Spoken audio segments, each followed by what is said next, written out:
Muli, andito ang inyong lingkod upang magbahagi ng salita ng Diyos para sa kanyang kapurihan. At ngayong araw naman ay nais kong ibahagi sa inyo ang pinakamahalagang aral na aking tinanggap rin.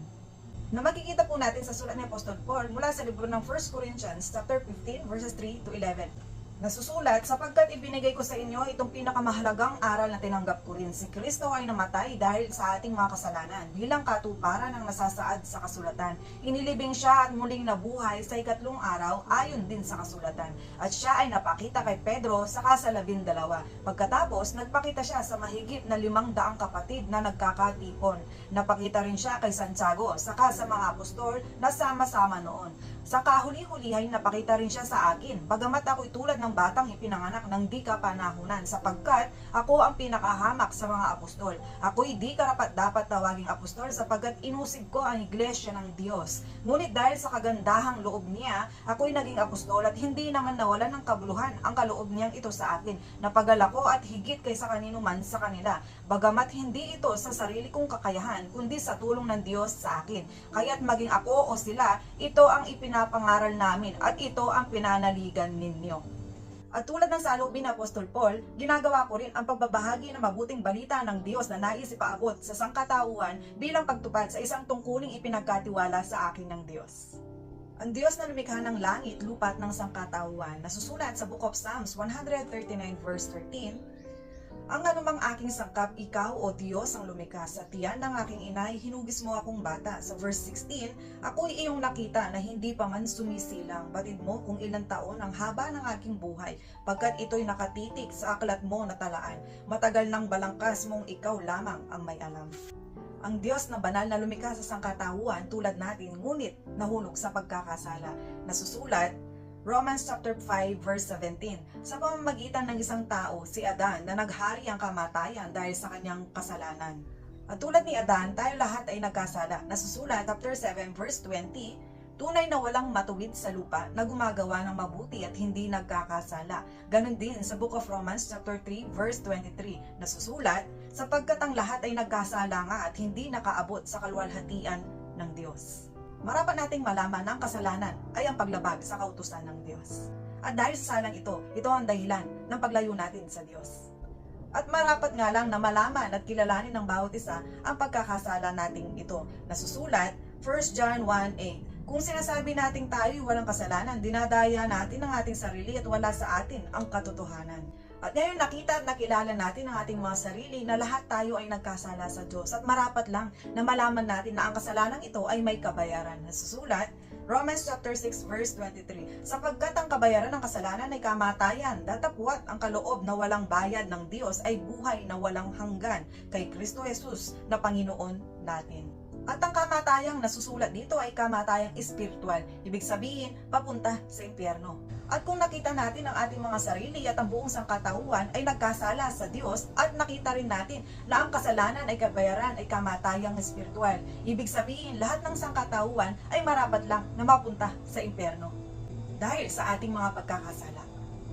Ngunit hindi dyan nagtatapos dahil ang Diyos ay gumawa ng kapamaraanan upang mailigtas tayo. Tulad ng nasusulat kanina sa ating nabasa, datapwat ang kaloob na walang bayad ng Diyos ay buhay na walang hanggan kay Kristo Jesus na Panginoon natin. Kung may kamatayan at may buhay na walang hanggan na naisip at kaloob ng Diyos na ang ibig sabihin ay pagliligtas ng Panginoon sa sangkatauhan, ang tanong, paano?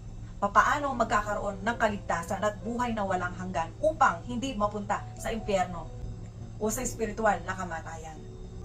Ang sagot, manampalataya sa Panginoong Hesukristo at tanggapin siya bilang iyong Diyos at tagapagligtas. Ito'y magpapatunay sa Book of John chapter 3 verse 16 na susulat, gayon na lamang ang pagsinta ng Diyos sa sanlibutan na ibinigay niya ang kanyang bugtong na anak upang ang sino mang sumampalataya ay huwag mapahamak kundi magkaroon ng buhay na walang hanggan.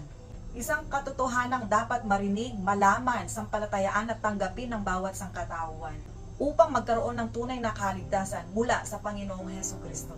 1 Timothy chapter 1 verse 15 nasusulat, narito ang isang katotohanang dapat tanggapin at paniwalaan ng lahat. Si Kristo Jesus ay naparito sa sanlibutan upang iligtas ang mga makasalanan.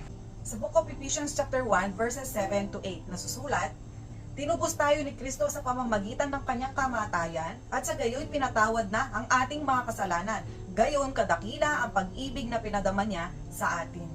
At dapat nating tandaan na ang kaligtasang ito ay nagmula lamang sa Panginoong Hesukristo. Sa Ephesians chapter 2 verse 8 nasusulat, dahil sa kagandahang loob ng Diyos ay naligtas kayo sa pamamagitan ng inyong pananalig kay Kristo. At ang kaligtasang ito ay kaloob ng Diyos, hindi mula sa inyo. Ito ay isang libreng regalo mula sa habag at pagmamahal ng Diyos sa sangkatauhan. Kaya't marapat lang na ibahagi din natin ito sa iba. 1 Timothy chapter 2 verse 4 nasusulat, ibig ng Diyos ay maligtas ang lahat ng tao at makaalam ng katotohanan. John chapter 8 verse 32, magkikilala ninyo ang katotohanan at ang katotohanan ang magpapalaya sa inyo. At ang katotohanang binanggit rito ay ang Panginoong Hesukristo. John chapter 14 verse 6, sinabi ng Panginoong Hesukristo, ako ang daan at ang katotohanan at ang buhay. Sino man ay di makakaparoon sa Ama kundi sa pamamagitan ko. Book of Acts chapter 4 verse 12 nasusulat, kay Jesus lamang matatagpuan ang kaligtasan sapagkat sa silong ng langit ang kanyang pangalan lamang ang ibinigay ng Diyos sa ikaliligtas ng tao. Ang Panginoong Hesukristo na mula sa langit at bumaba dito sa mundo upang magkatawang tao upang magkaroon ng tunay na kaligtasan ang bawat sangkatauhan. 1 Peter chapter 3 verse 18 nasusulat, si Kristo ay namatay para sa iyo. Namatay siya dahil sa kasalanan ng lahat, ang walang kasalanan para sa mga makasalanan, upang iharap kayo sa Diyos. Siya ay namatay ayon sa laman at muling binuhay ayon sa Espiritu. Ngayon nakita po natin ang kalagayan at sitwasyon ng bawat sangkatauhan at kasama po tayo rito. Isang makasalanan at ang kabayaran ng kasalanan ito ay kamatayang espiritual patungo sa impyerno. Ngunit huwag po natin kalimutan dahil sa habag at pagmamahal ng Diyos sa sangkatauhan sa atin ay nais po tayong magkaroon ng kaligtasan sa pamamagitan lamang ng pananampalataya sa Panginoong Hesukristo at tanggapin siya bilang ating personal Lord and Savior. At ang pagkakataong ito ay hindi aksidente. Ito ay isang kapamaraanan ng Panginoon upang maabot at mapakinig ng bawat sangkatauhan ang katotohanan patungkol sa mabuting balita na nais niyang iparinig sa bawat sangkatauhan. Ang desisyon ay nasa atin, pero wag po nating kalimutan na ang bawat desisyon ng bawat sangkatauhan ay may consequences. At kung tatanggapin po natin ang mabuting balitang ito, ay magkakaroon tayo ng tunay na kaligtasan sa kamatayang espiritual at magkakaroon po tayo ng tunay na buhay na walang hanggan kasama ang Panginoong Hesukristo sa langit. 1 John 1:9 nasusulat, kung ipapahayag natin ang mga kasalanan natin, maaasahan nating ipapatawad sa atin ng Diyos ang mga ito at lilinisin tayo sa lahat ng ating kasamaan sapagkat siya ay matuwid. Romans 10:9-10 nasusulat, kung ipapahayag na inyong mga labi na si Jesus ay Panginoon at mananalig ka ng buong puso na siya ay muling nabuhay ng Diyos, maliligtas ka sapagkat nananalig ang tao sa pamamagitan ng kanyang puso at gayoy napapawalang sala at nagpapahayag sa pamamagitan ng kanyang labi at sa gayoy naliligtas. John 1:12 nasusulat, ang lahat ng tumanggap at nanalig sa kanya ay pinagkalooban niya ng karapatang maging anak ng Diyos.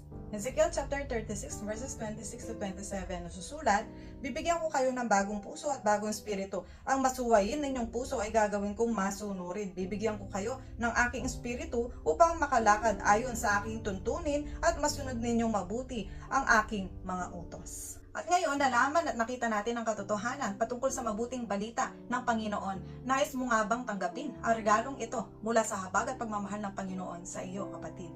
Dalangin at inaasahan ko na mula dito sa inyong pagkikinig at panunood ng videong ito na isang kapamaraanan ng Diyos upang maibahagi at mapakita at malaman ninyo ang katotohanan patungkol sa mabuting balita na nais na iabot ng Diyos sa pagliligtas sa buong sangkatauhan ay magsilbing isang instrumento ito upang lumapit at tanggapin natin ang Panginoong Hesukristo bilang ating Diyos at tagapagligtas sa ating buhay. Manampalataya tayo sa ating Panginoong Hesus. At kung ikaw ay naliwanagan at tunay na nais na tanggapin ang Panginoong Hesukristo sa iyong buhay bilang iyong Diyos at tagapagligtas at sumasampalataya ka sa Kanya, nais kong tulungan kita sa isang panalangin.